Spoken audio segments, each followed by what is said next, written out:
बड़े बजट वाले काम करने चाहते हैं। मुझे तो लगता है कि इसमें एस्टीमेट घोटाला है, डिजाइन घोटाला है। डिजाइन बनाया कि कॉस्ट इतना ऊपर चला गया और एस्टीमेट बनाने वालों ने भी नहीं सोचा कि 5 वर्षों में जो प्राथमिकता रही है इस सरकार की, यहाँ के प्रतिनिधि की, वो प्राथमिकताएं सामान्य आदमी को जन सुविधाएं मुहैया कराया जाए इसकी नहीं रहकर कोई बड़ी बड़ी योजनाओं के संबंध में रही हैं। पर पिछले 5 साल में इन लोगों ने कभी सोचा ही नहीं कि केवल बिल्डिंग इलाज नहीं करती है, बिल्डिंग हॉस्पिटल नहीं होती है, सुविधाएं चाहिए, डॉक्टर चाहिए। तो एक तरफ 40 करोड़ की योजना है, एक तरफ 471 करोड़ की योजना है। जनता ही फैसला करेगी।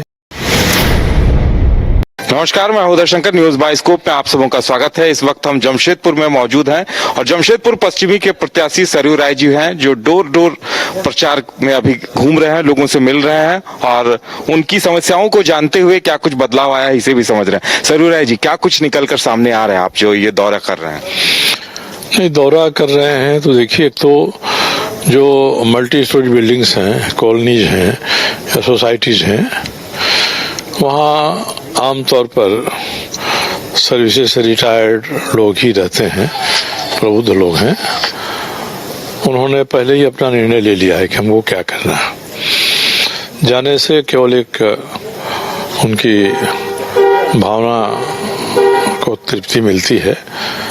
यहाँ ये जितने भी सोसाइटीज में हम लोग गए, लोग कह रहे हैं कि नहीं, हम लोग वोट देंगे आपको, हम लोग निर्णय ले लिया है, आने की कोई बहुत जरूरत है नहीं। बस्तियां हैं, बस्तियों में थोड़ी समस्या है हमारे यहाँ, क्योंकि बस्तियों की अलग राजनीति होती है। तो बस्तियों में हम लोग समय लगे घूम रहे हैं, देख रहे हैं, बात कर रहे हैं, वहां से लोग निकले हैं। और बस्तियों में एक चीज देख रहा हूँ कि जैसा 5 साल पहले मैं इस क्षेत्र को छोड़कर गया था, उससे भी बुरी हालत जन सुविधाओं की है। पीने का पानी है या शौचालय है, सड़क है, बिजली है, इसकी बहुत बुरी स्थिति इस क्षेत्र में है। मानगो के तो नीचे बस्तियों में चले जाइए तो हर बस्ती में पीने का पानी नहीं मिल रहा है। ये महिलाओं ने अपना वीडियो फुटेज पर कहा है ऐसा। तो यही समझ में नहीं आ रहा है कि 5 वर्षों में जो प्राथमिकता रही है इस सरकार की, यहाँ के प्रतिनिधि की, वो प्राथमिकताएं सामान्य आदमी को जन सुविधाएं मुहैया कराया जाए इसकी नहीं रहकर कोई बड़ी बड़ी योजनाओं के संबंध में रही हैं। तो मेरा अनुभव एक यही हुआ है, इसलिए मैंने आश्वासन भी दिया लोगों को कि मैं जीतता हूं तो सबसे पहले मेरी प्राथमिकता होगी कि जन सुविधाएं बेहतर हों। आपके जो प्रतिद्वंदी हैं वो झारखंड सरकार में मंत्री भी रहे, तो वो बड़े बड़े दावे कर रहे हैं कि हमने फ्लाईओवर से लेके बहुत कुछ किया है, लेकिन अब आप 5 साल बाद आए हैं तो क्या बदलाव आपको कुछ लगता है? एक फ्लाईओवर बन रहा है, मेरे हिसाब से फ्लाईओवर गैर जरूरी था। मैंने पूर्वी जमशेदपुर में विधायक रहते हुए एक योजना मैंने स्वीकृत कराया, योजना लागू भी हो रही है। वह है लिट्टी चौक से स्वर्णरेखा पर पुल बनाकर बिलाई पहाड़ी NH में जोड़ने का, 4 किलोमीटर 4 लेन रोड बनने का।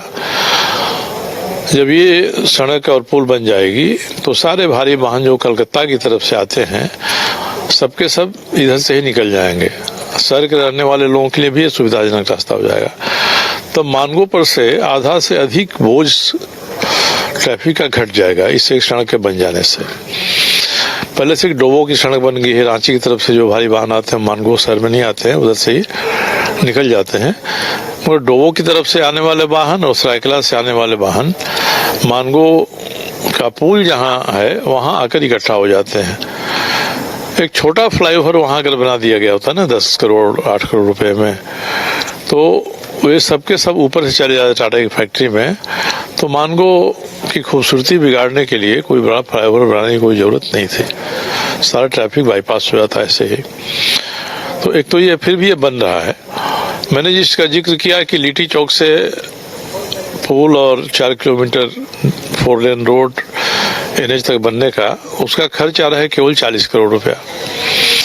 और जो फ्लाईओवर बन रहा है इसका खर्च आ रहा है 471 करोड़ रुपया। इसका मतलब है कि हम बड़े बजट वाले काम करने चाहते हैं। मुझे तो लगता है कि इसमें एस्टीमेट घोटाला है, डिजाइन घोटाला है। कभी जांच होगी तो कैसे जो एक्सपर्ट्स हैं, इंजीनियर्स हैं या आर्किटेक्ट्स हैं, उन्होंने किस तरह से इसका डिजाइन बनाया कि कॉस्ट इतना ऊपर चला गया। और एस्टीमेट बनाने वालों ने भी नहीं सोचा, क्योंकि जब भी हम कोई बड़ी योजना बनाते हैं तो वैकल्पिक योजनाओं पर भी विचार करते हैं कि इसके बदले में और क्या क्या कर सकते हैं जिससे खर्च कम हो। इसमें कोई देखा नहीं गया है और लोगों ने खर्चा बहुत करा दिया है। तो एक तरफ 40 करोड़ की योजना है, एक तरफ 471 करोड़ की योजना है। जनता ही फैसला करेगी कि इसके पीछे क्या हेतु है। एक और बड़े काम की जिक्र करते हो कि हमने एमजे मेडिकल कॉलेज में बड़ा हॉस्पिटल बना दिया, 500 बेड का बना, मगर ये पुरानी सरकार की योजना थी। ठेकेदार उसमें बहाल हो गया, एल&टी कॉन्ट्रैक्टर है उसका। एल&टी ने बिल्डिंग को दे दिया, हैंड ओवर कर दिया मान लीजिए। मगर पिछले 5 साल में इन लोगों ने कभी सोचा ही नहीं कि केवल बिल्डिंग इलाज नहीं करती है, बिल्डिंग हॉस्पिटल नहीं होती है। सुविधाएं चाहिए, डॉक्टर चाहिए, नर्सेस चाहिए।